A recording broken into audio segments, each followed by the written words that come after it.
निशिकांत कामत दिग्दर्शित लय भारी या चित्रपटामध्ये आपल्याला रितेश आणि सलमान एकत्र बघायला मिळाले होते. आता परत एकदा रितेश आणि सलमान एकत्र बघायला मिळणार आहे. पण नुसता सलमानच नाही तर त्याबरोबर विवेक ओबेरॉयही बघायला मिळणार आहे.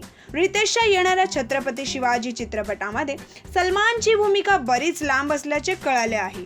या चित्रपटाच्या निमित्ताने सलमान आणि विवेक लवकरच समोरासमोर येणार आहे. आपल्या सर्वांनाच या दोघांच्या वादाबद्दल माहीतच आहे. तसेच विवेकने अनेकदा सलमानची माफी मागण्याचाही प्रयत्न केला. पण आता रितेशच्या छत्रपती शिवाजी या चित्रपटाच्या निमित्ताने एकत्र व एकमेकांशी बोलताना दिसणार आहे. पण अजून या चित्रपटामध्ये सलमानची भूमिका काय असणार याचा देखील खुलासा करण्यात आलेला नाहीये. विवेक आणि सलमान एकत्र येणार याची जरी चर्चा होत असली तरी ठामपणे अजून काही सांगण्यात आलेले नाही. हे दोघं चित्रपटात काम करणार की नाही हे लवकरच आपल्याला कळेल. तुम्ही या तिघांना मराठी सृष्टीत पाहण्यासाठी किती उत्सुक आहात हे कमेंटद्वारे आम्हाला कळवा.